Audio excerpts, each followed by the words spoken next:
ఈ ప్రపంచంలో ఉన్న ప్రేమంతా నిజం అనుకున్న నాకు ప్రపంచంలో ఏ ప్రేమ శాశ్వతం కాదని నాకు అర్థమైపోయింది. ఎవరో ఒకరు వచ్చారు, ఆయనే కనుక నన్ను స్వస్థపరిస్తే ఆయన తప్ప ఇక వేరే నమ్మకం నా జీవితంలో ఉండదు అన్న నమ్మకం, విశ్వాసం చేత ఆవిడ పరిగెడుతుంది. పరిగెట్టుకొని దగ్గరగా వెళ్ళిపోతే ఎంతమంది ఉన్నారు తెలుసా అక్కడ? మనం ఇక్కడ 200 మంది ఉంటే అక్కడ 20,000 మంది ఉన్నారు. There was a huge congregation, huge gathering. చాలా జనం ఉన్నారు. ఈయన ఎవరి వార్త విందో ఆ వ్యక్తి కనపడట్లే, అక్కడ ఆ వ్యక్తి కనపడట్లేదు. 1,000 మంది చుట్టుకొని కొట్టుకొని చచ్చిపోతున్నాడు. సినిమా టికెట్లకు ఎలా కొట్టుకుంటారు జనాలు, అంతకంటే విపరీతమైన జనం, భయంకరమైన గందరగోళం.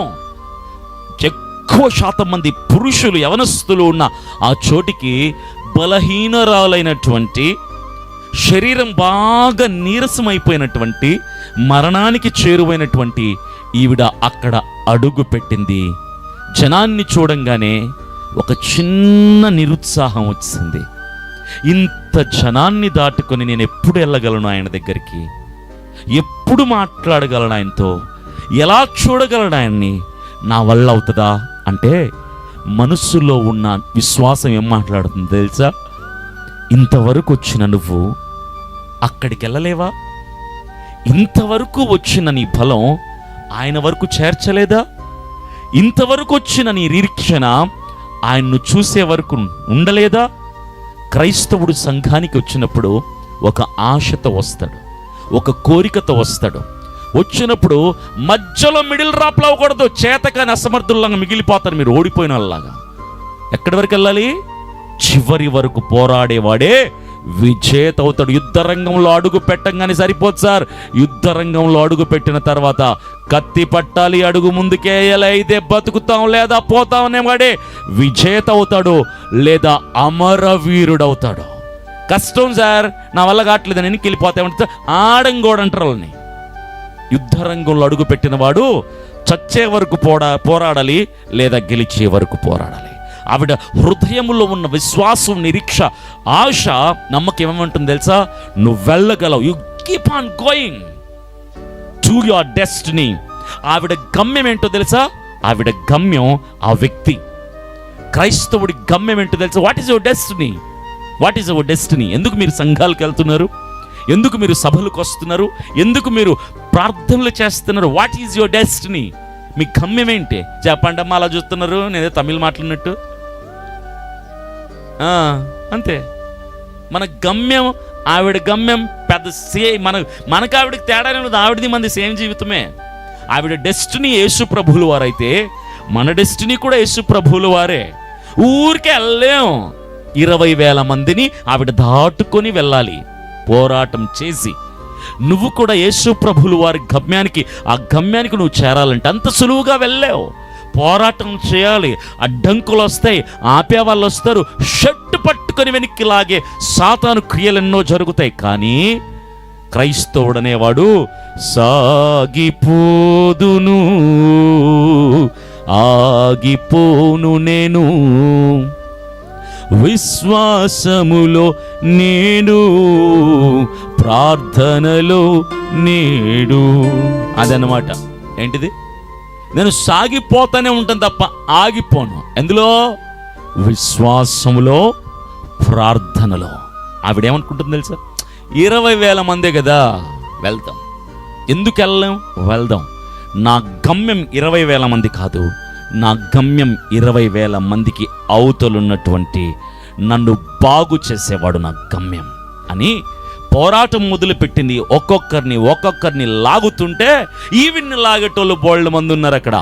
క్రైస్తవ జీవితంలో క్రైస్తవుడు ప్రార్థన ద్వారా ఎన్నో ఆటంకాలు వస్తుంటాయి. క్రైస్తవ జీవితంలో సాగాలని నువ్వు అడుగులేస్తుంటే అడుగడుగుకు శ్రమ, అడుగడుగుకి ఆటంకం, అడుగుకి శోధన, అడుగడుగుకి నిలబెట్టే వాళ్ళు, అడుగడుగుకి స్పీడ్ బ్రేకర్లు వస్తాయి, అడుగడుగునా గోతులు వస్తాయి. కానీ వాటన్నిటిని దాటుకుంటూ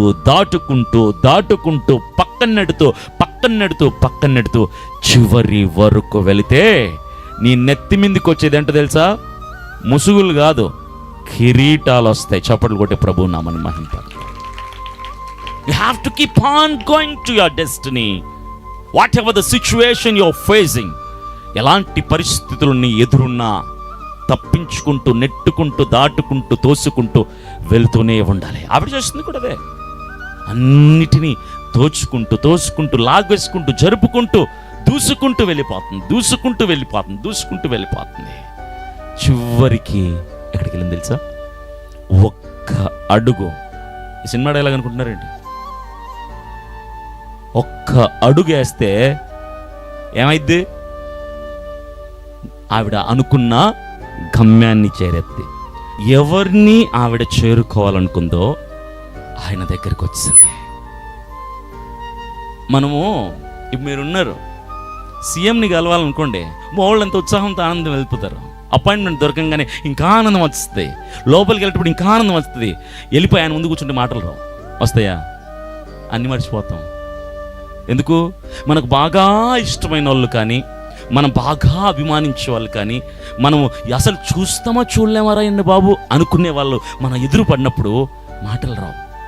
ఏముంటుంది తెలుసా? ఆందోళన, ఆనందం తప్పేం ఉండదు. మరి 20,000 మందిని మరణానికి సిద్ధమైన ఆవిడ తోసుకొని దాటుకొని వచ్చి ఇంత దూరంలో నిలబడితే ఆవిడకి మాటలు వస్తాయా? క్రైస్తవుడిగా ఉన్న నువ్వు కూడా నీ జీవితం అన్న ప్రయాణంలో ఎన్నో ఆటంకాలు, అవరోధాలు, ఎన్నో అస్వస్థతలు, ఎన్నో అనారోగ్యాలు. సుగుణమ్మ గారు సాక్ష్యం చెప్పారు, వాళ్ళ కుటుంబీకులు సాక్ష్యం చెప్పారు. అనారోగ్యం ఉన్నప్పుడు లాస్ట్ స్టేజ్ అని డాక్టర్ ఆడేవాడు చెప్పడానికి లాస్ట్ స్టేజ్ అని. ఏ స్టేజో చెప్పాల్సినోడు దేవుడు. ఈ స్టేజ్ దాటితే ఆ స్టేజ్ ఎక్కించేవాడు కూడా నా దేవుడు. కొట్టండి చప్పట్లు గట్టిగా. డాక్టర్, నాకు కూడా హార్ట్ ప్రాబ్లం వచ్చినప్పుడు డాక్టర్స్ రెగ్యులర్ డైలాగ్ అది ఏమని తెలుసా? మీ వాడు అసలు ఇప్పటి వరకు ఎలా బతుకుడు నాకు అర్థం కాలన్నారంట. దెబ్బకి మా వాళ్ళకి గుండెలు జారిపోయి వాళ్ళకి వేయాల్సింది స్టంట్లు నాకు వేసారు. ఏమన్నాడో తెలుసా? నాతో ఏమన్నాడో తెలుసా? యాంజియోగ్రామ్ చేసి పర్లేదులే బాగుందని చెప్పి బయటికి వెళ్ళిపోయి మా వాళ్ళని పిలిచి, మీ వాడు అసలు ఇంతవరకు బతికుండడం చాలా గ్రేట్, ఎప్పుడో పోవాల్సినోడు అన్నారంట. నేను ఎప్పుడు పోవాలనో డిసైడ్ చేసేది డాక్టర్ కాదు, ఆ డాక్టర్ని పుట్టించిన పరమ వైద్యుడైన నా దేవుడు. నాకు ఆరోగ్యం ఇవ్వాలన్నా, అమ్మగారికి ఆరోగ్యం ఇవ్వాలన్నా, మాకు క్షేమమునివ్వాలన్నా, మాకు స్వస్థతనివ్వాలన్నా ఆయనకు మాత్రమే సాధ్యం తప్ప మరెవ్వడికి సాధ్యం కానేరదు. ఇంత దూరాన్ని వెళ్ళిన ఆవిడ జీవితంలో బోలెడంత ఆనందం, బోలెడంత ఆందోళన ఉంది. అయితే ఊరుకుంటాడు సాతాన్ గాడు. ఏం చేస్తాడు?